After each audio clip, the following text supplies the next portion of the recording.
Ya, siapa? Aku sedang tidur.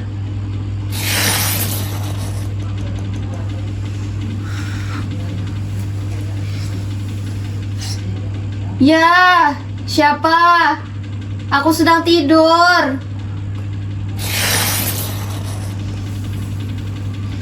Ya, siapa? Diam kamu kerbau. Sudah aku bilang aku tidur. Masa aku tidak boleh tidur sebentar? Kapan lagi aku bisa tidur? Ya, diam seperti itu. Tenangkan saja dulu kepalamu yang kacau itu. Hormati sedikit kemauan tetanggamu ini.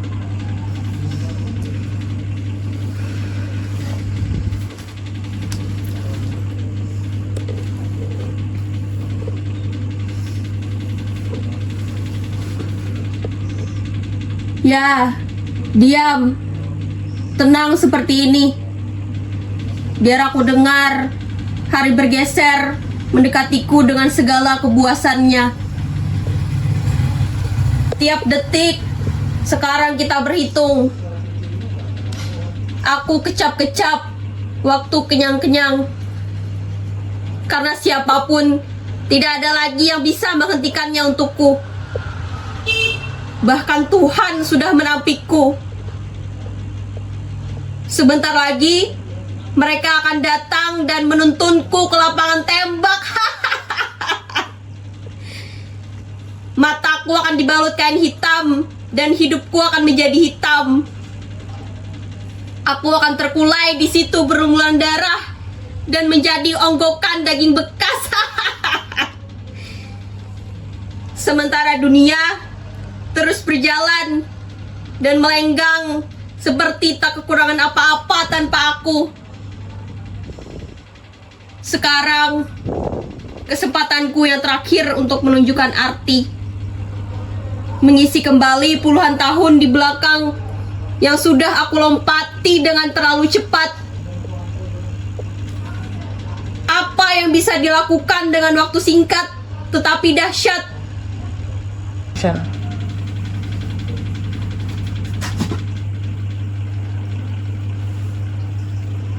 Ketika aku mulai melihat, yang pertama kali aku lihat adalah kejahatan. Makku dihajar habis-habisan oleh suaminya yang kesetanan. Ketika pertama kali aku mendengar, yang kudengar adalah keserakahan.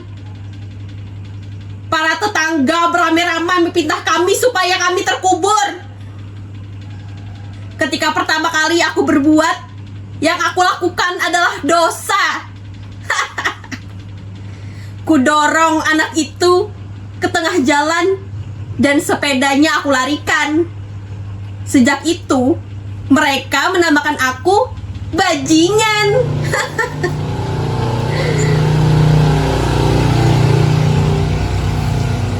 Mula-mula aku marah karena nama itu diciptakan untuk membuangku. Tetapi kemudian aku terbiasa memakainya. Banyak orang mengaguminya. Mereka datang kepadaku hendak berguru. Aku dinobatkan jadi pahlawan. Mereka datang sementara aku teramat kesepian di dunia yang tak mau mengakuiku sebagai anaknya.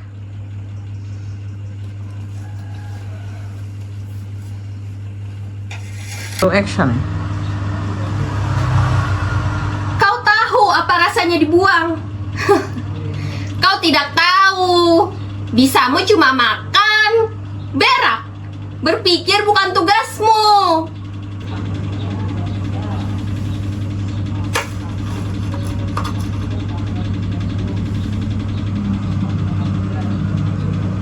Sekarang kamu harus menjawab.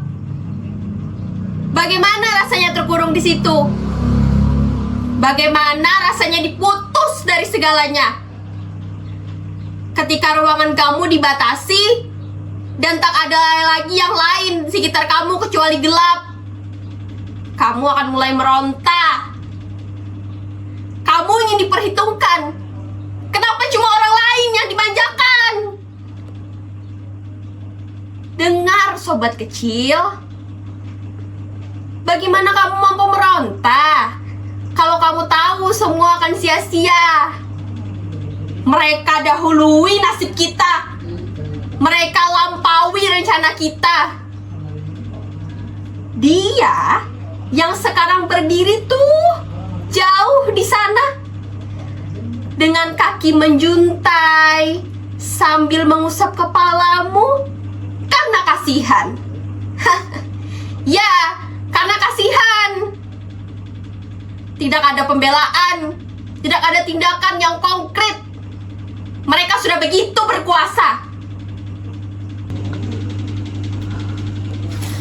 Gila, kamu melawan. Kamu menghasutku untuk melawan. Tidak bisa. Manusia bisa kamu lawan, tetapi dinding buku ini tidak. Ini sistem yang tak mengenal rasa. Tidak ada gunanya kawan. Tidak. Hei, kamu di situ, Nengsi. Rupanya kamu yang dari tadi melotot di situ. Apa kabar?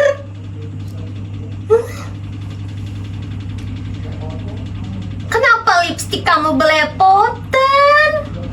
Hah? Apa? Ada hansip yang memperkosa kamu?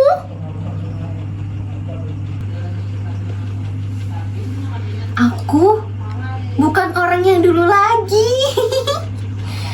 Kau pun tidak. Ketika kita sudah ubanan. Tetapi kita pernah bersama-sama membuat sejarah.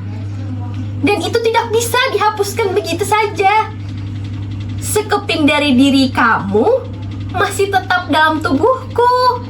Dan bagian dari punyaku masih tersimpan dalam diri kamu. Kita bisa berbohong, tapi itu tidak menolong, sayang. Mari sayang, temani aku hari ini menghitung dosa. Berapa kali kamu aku tonjok? Berapa kali kamu aku elus? Berapa kali aku sumpahi? Tetapi jangan lupa, berapa kali kamu aku berikan bahagia. Waktu ku sedot bibirmu sampai bengkak. Waktu kita berjoget di atas rel kereta. Waktu ku bawa kamu ke puncak naik Monas. Waktu kita nonton wayang di bawah jembatan. Tapi kenapa kamu kemudian lari dengan bajingan itu? Sundal, lonte. Aku masih ingat ketika menyambar parang dan mengubur kamu di atas jembatan. Lalu kutubles lehermu yang panjang itu. Tidak, aku tidak menyesal. Aku tahu janin dalam perutmu juga ikut mampus. Tapi itu lebih baik. Biar kamu hanya menjadi milikku.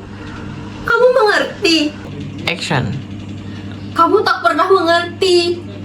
Kamu tak pernah mencintaiku. Bahkan kematian tak menyebabkan kamu mengubah sifat bencimu. Kamu menang, Nengsi. Kamu mati, tapi kamu menang. Sialan, kok bisa?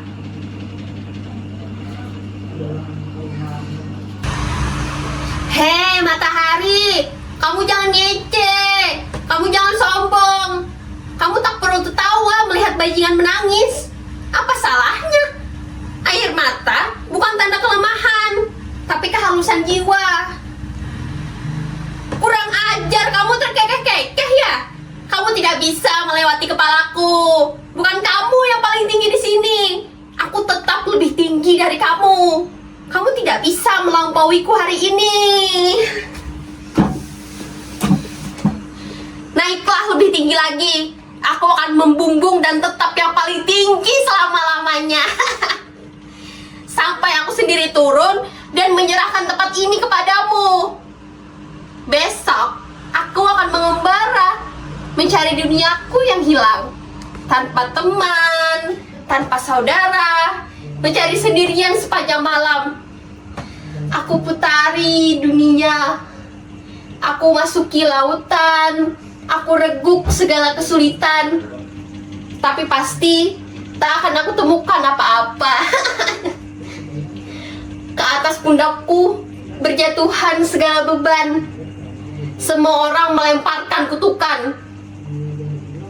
Mereka bilang, akulah biang keladi semuanya. Kalau ada anak yang mati, akulah membunuhnya. Kalau ada kebakaran, akulah pelakunya. Kalau ada perkosaan, akulah jahanamnya. Kalau ada pemberontakan, akulah biangnya. Tidak, itu bohong. Harus dihentikan sekarang.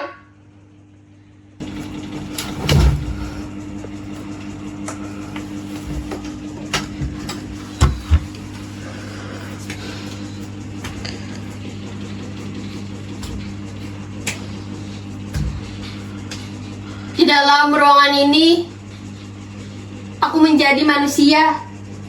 Di dalam ruang ini, aku terlahir kembali. Mataku terbuka dan melihat cinta di balik jendela. Melihat keindahan cahaya matahari dan bulan yang romantis malam hari. Aku ingin kembali mengulang sekali lagi yang sudah aku jalani. Tapi Tuhan datang padaku tadi malam dan berbisik, "Jangan Alimin, jangan melangkah surut. Tetap jadi contoh yang jelas, supaya jangan kabur. Penjahat harus tetap jadi penjahat, supaya kejahatan jelas, tidak kabur dengan kebaikan. Dunia sedang galau, batas-batas sudah tak jelas. Tolonglah aku," katanya. Kini diperlakukan seorang penegas, dan aku terpilih. Aku harus tetap di sini menegakkan kejahatan. Aku bukan lagi anak kamu, Ibu. Aku telah dipilih mewakili zaman, menjadi contoh Bromo Corah. Kau harus bersyukur. Ini kehormatan besar. Tak ada orang yang berani menjadi penjahat, walaupun mereka melakukan kejahatan. Aku bukan penjahat biasa. Aku ini lambang. Kejahatan ini kulakukan demi menegakkan harmoni.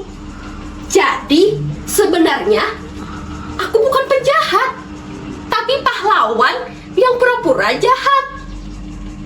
Aku tak peduli disebut Bromo Corah, karena aku sadar itu tidak benar. Itu tidak benar. Aku lakukan semuanya ini meskipun tidak masuk ke dalam buku sejarah, karena tidak ada seorang penulis sejarah yang gila melihat kebenaran ini.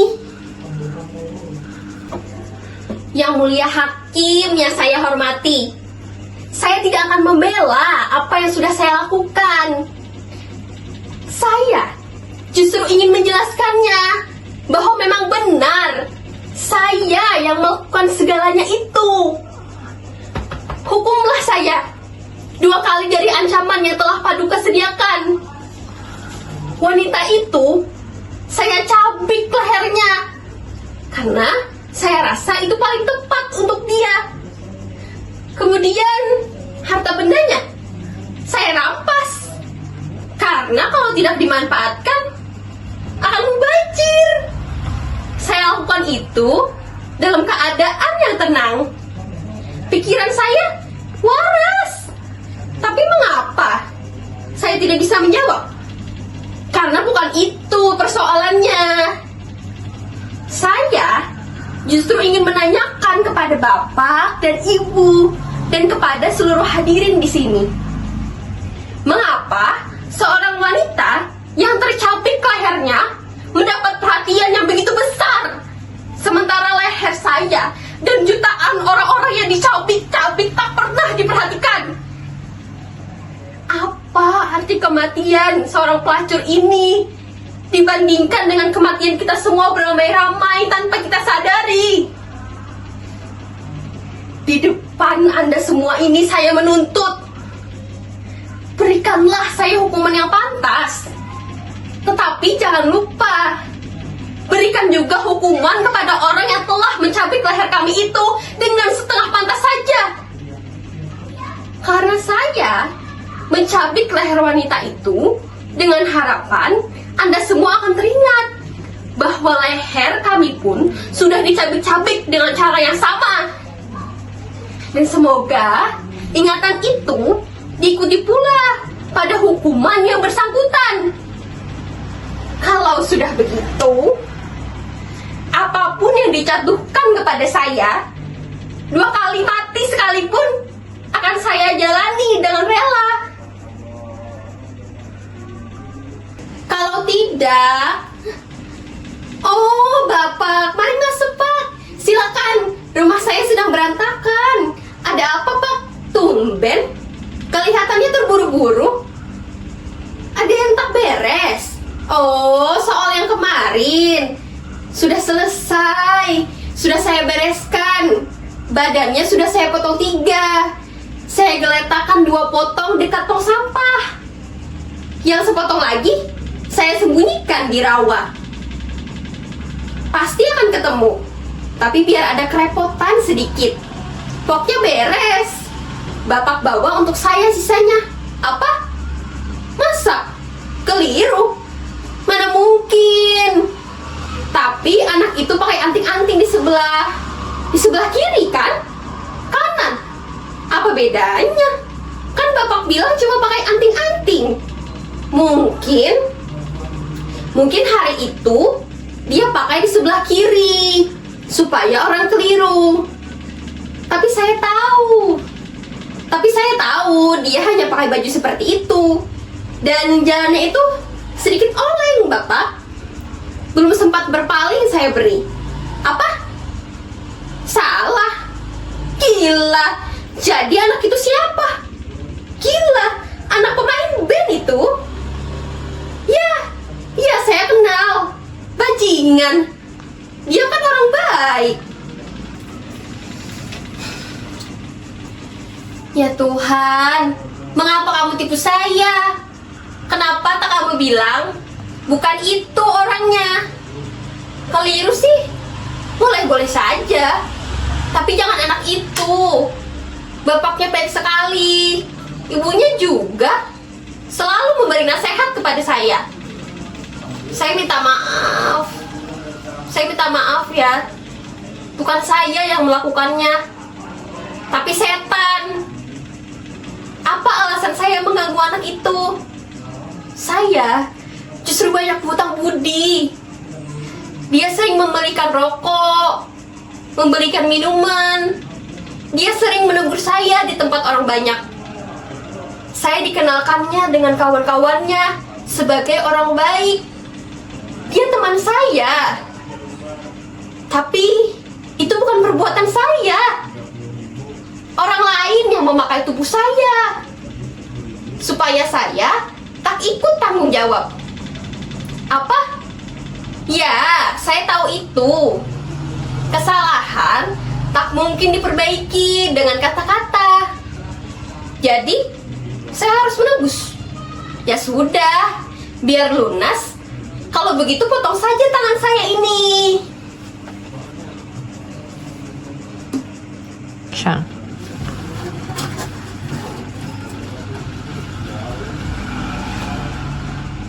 Aku sudah potong. Masa belum lunas? Wajahnya selalu memberuku. Lalu buat apa aku potong kalau masih dikuntit? Orang keliru namanya. Masa terus saja diburu? Masa aku yang harus memikul ini sendirian? Mana itu mereka yang menyuruh? Ini kan semua gara-gara mereka. Mengapa sekarang cuma aku yang menanggung akibatnya? Tangkap dong mereka. Jangan aku saja. Lama-lama begini aku tidak kuat nih. Yang ditangkap mesti yang dosanya sedikit. Betul. Aku kan punya batas. Hentikan. Ya sudah. Kalau begini tak jadi saja. Kalau kamu curang, aku juga bisa. Bertahun-tahun tahun aku alihkan makna kemerdekaan ke dalam jiwaku. Pada hari ini aku bebas.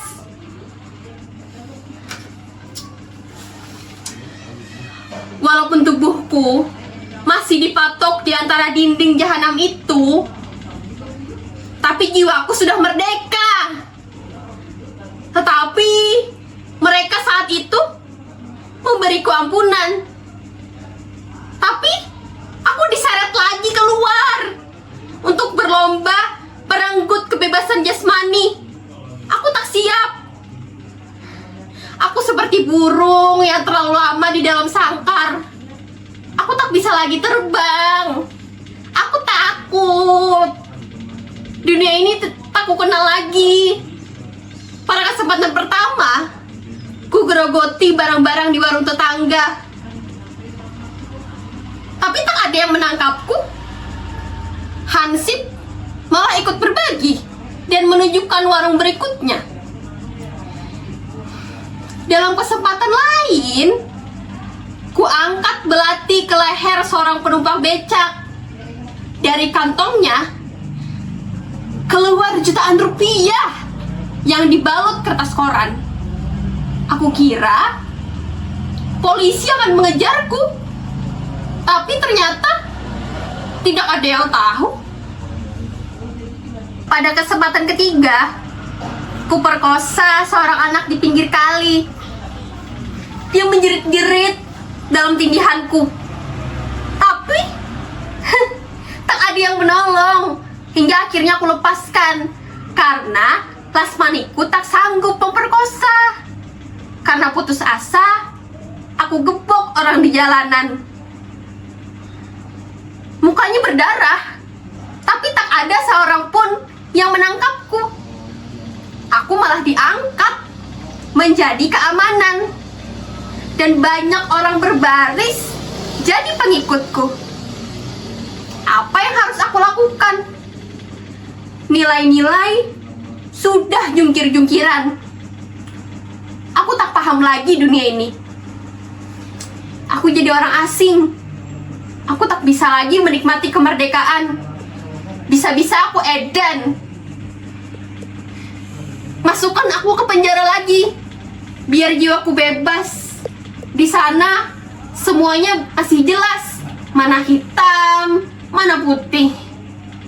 Dalam kehidupannya sekarang, yang ada hanya kebingungan.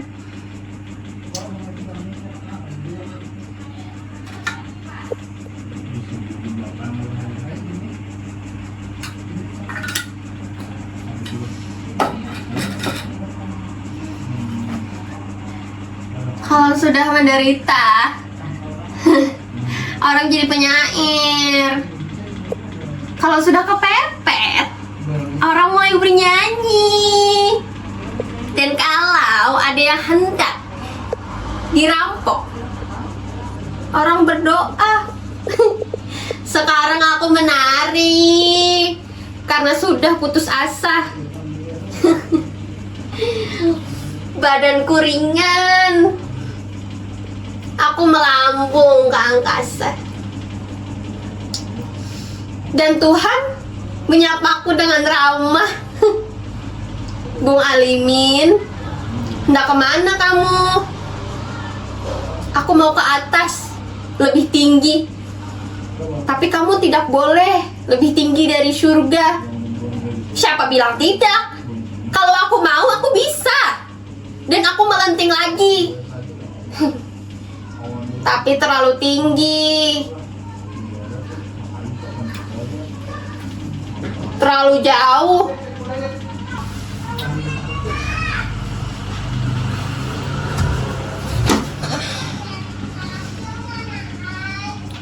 Aku terlontar jauh sekali, tinggi sekali, melewati surga ke dekat matahari. Tubuhku terbakar. Aku hangus dan hilang dalam semesta. Aku tidak ada lagi. Aku bersatu dengan semesta. Aku menjadi Tuhan.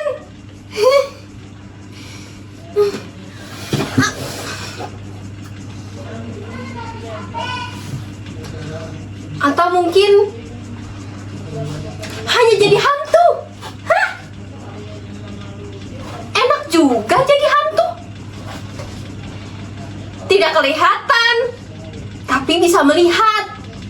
Aku bisa masuk ke kamar mandi, mengintip perempuan jadi cabul kalau sendirian. Aku masuk ke dalam kamar tidur para pemimpin dan melihat ia menjilati kaki para istrinya. Aku masuk ke dalam rumah-rumah ibadah dan melihat beberapa pendeta dan pemangku umat main judi sambil menarik kain para pembantu. Tak ada orang yang bersih lagi.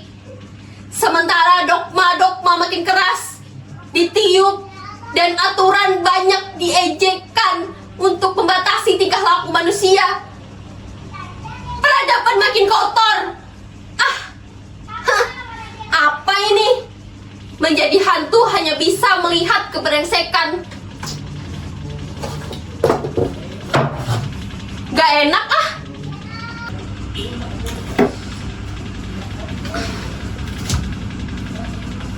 Tak enak jadi hantu. Tidak enak juga jadi Tuhan.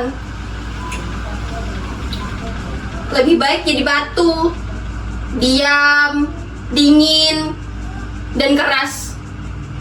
Tidak membutuhkan makan, perasaan, dan bebas dari kematian. Aku mengkristal di sini, menjadi saksi bisu bagaimana dunia menjadi tua.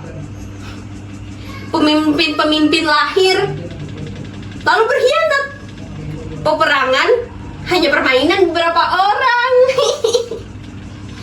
Manusia menyusahkan dirinya dengan peradaban. Teknologi menjadi buas. Tak ada satupun yang bersangkutan dengan kehadiranku.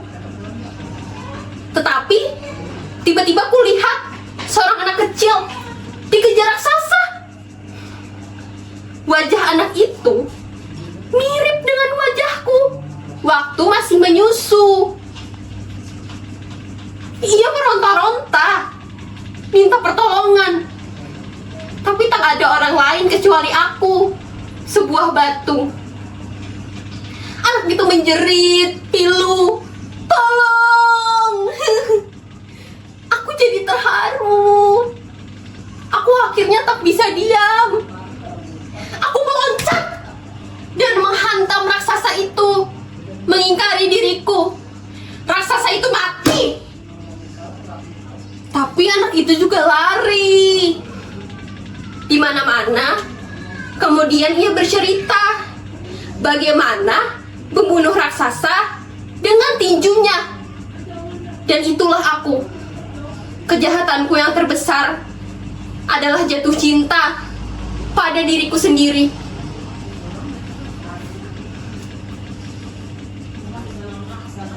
Selamat tinggal, dinding bisu, dengan suara yang kau simpan.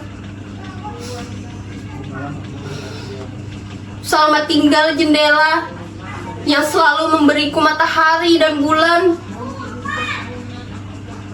Selamat tinggal, sobat kecil yang mampu mencuri rasumku. Selamat tinggal, sipir penjara yang marahnya tak habis-habis pada dunia. Selamat tinggal, karpa pembunuh yang tak akan keluar hidup dari penjara ini.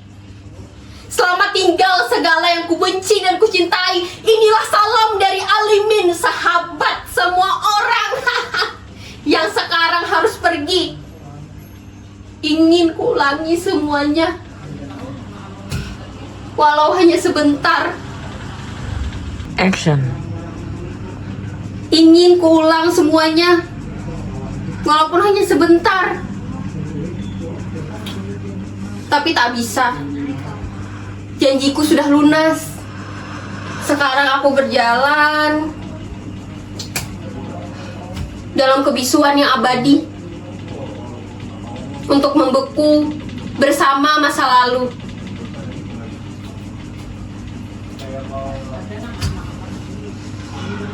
Sekarang baru jelas apa yang sudah aku lakukan, apa yang masih belum aku lakukan. Tetapi semuanya sudah selesai. Dalam segala kekurangannya, ini adalah karya yang sempurna. Aku mengagumi keindahannya. Aku merasakan kehadirannya. Aku memasuki tubuhnya sekarang. Selamat tinggal semuanya.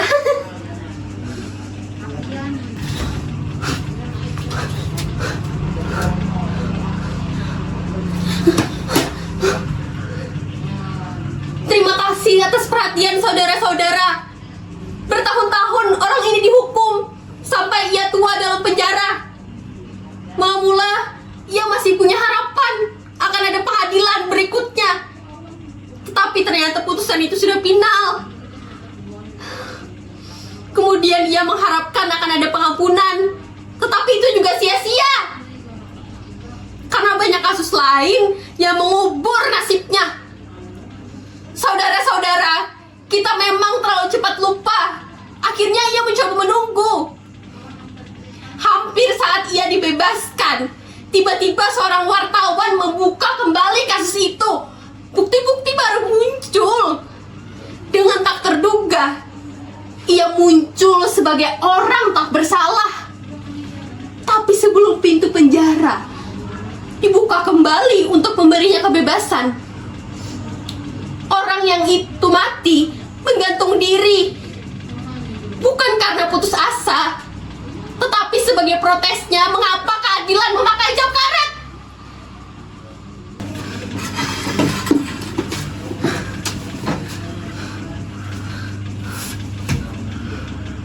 Omong kosong. Orang itu menggantung diri karena setelah 50 tahun dalam penjara, baru ia sadari segala tindakannya itu keliru. Bahkan ia yakin hukuman mati belum setimpal dengan dosa-dosanya. Lalu ia menghukum dirinya sendiri. Memang ada kasus kesalahan menghukum, tetapi itu kasus lain. Jangan digado. Ini bukan nasi campur. Harus dicampur supaya jelas kesalahannya. Itu memutar balik soal. Apa boleh buat?